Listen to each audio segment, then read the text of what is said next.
Good morning everyone, welcome in educational growth channel. आशा करता हूँ स्वस्थ होंगे, मस्त होंगे।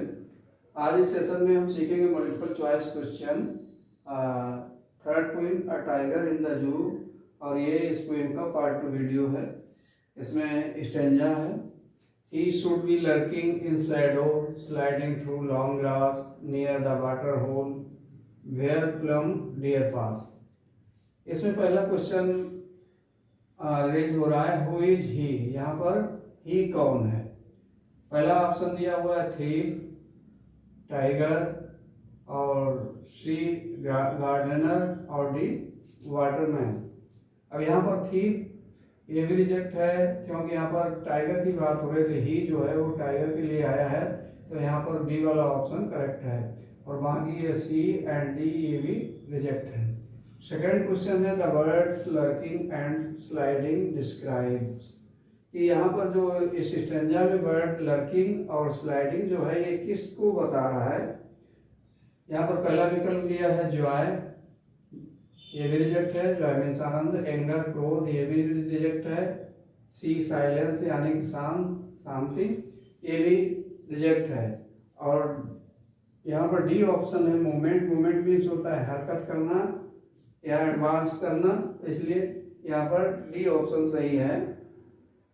लर्किंग मीन्स होता है कि जैसे घात लगाकर बैठना, किसी पर हमला करने के लिए। स्लाइडिंग मतलब होता है कि आगे बढ़ना, मूवमेंट करना, खिसकना।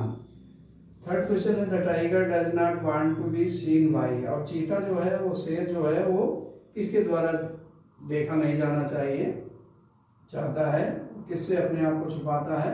इसमें पहला ऑप्शन है द डियर, तो इसमें पहला ही ऑप्शन करेक्ट है। और बाकी ये मैन, फॉरेस्ट, ऑफिसर ये रिजेक्ट है, और हंटर ये भी रिजेक्ट है। लास्ट क्वेश्चन है, द वर्ड प्लम्प मीन्स, इस स्टेंजा में जो वर्ड प्लम्प आया है इसका मतलब क्या होता है? Feeble, weak, smart. अब इसका मतलब होता है कि जैसे प्लीजेंटली फैट, जो खूब मोटे ताजे हों, स्वस्थ। तो यहाँ पर सी वाला ऑप्शन सही है, और बाकी ए और बी और डी रिजेक्ट हैं। अब नेक्स्ट स्टेंजा देखते हैं। तीसरा स्टेंजा है, he hears the last voice at night the patrolling cars and stares with his brilliant eyes at the brilliant star. इसमें पहला क्वेश्चन है, हु कंपोज्ड दीज लाइन्स, कि ये जो पंक्तियां दी है इसकी रचना किसने की है? तो इसमें दिया है, पहला ऑप्शन दिया है कार्ल सैंडबर्ग, इन्होंने नहीं किया है तो ये भी रिजेक्ट है। रॉबर्ट फ्रॉस्ट, इन्होंने भी नहीं किया तो ये भी रिजेक्ट है। और सी जो है लेस्ली नॉरिस, इन्होंने इस कविता की रचना की है, तो ये सी वाला ऑप्शन जो है वो करेक्ट है। और रॉबिन क्लेन ये भी रिजेक्ट है। सेकेंड क्वेश्चन है, what does he here at night, कि रात्रि को या रात्रि के समय वो क्या सुनता है? यहाँ पर पहला ऑप्शन दिया है वॉइस ऑफ केयरटेकर, देखभाल करने की आवाज, ये भी रिजेक्ट है।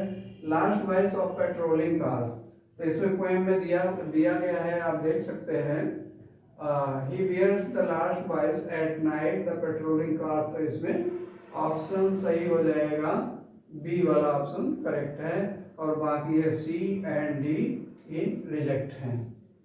थर्ड क्वेश्चन है, ही स्टेयर्स एट डार्क, कि वो किसके ऊपर घूरता है? ऑडियंस मतलब, ये भी रिजेक्ट है। फॉरेस्ट ऑफिसर ये भी रिजेक्ट है। और सी पोइट ये भी रिजेक्ट है। स्प्लेंडेड स्टार्स मतलब कि वो क्या करता है? तारों के ऊपर घूरता है, यहाँ पे हम में देख भी सकते हैं। And stares with his brilliant eyes at the brilliant stars.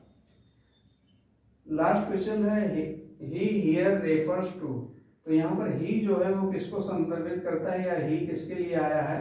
ए को, ये भी रिजेक्ट है।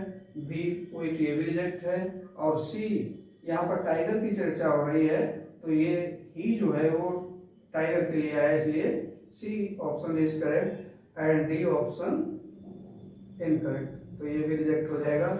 इस तरीके से हमने मल्टीपल चॉइस क्वेश्चन के आंसर ढूंढना सीखा। इस सेशन में इतना ही, अगले सेशन में नेक्स्ट वीडियो के साथ फिर मिलेंगे। लाइक, सब्सक्राइब, शेयर करना मत भूलिएगा, जिससे कि मोटिवेशन मिलता है। Thank you.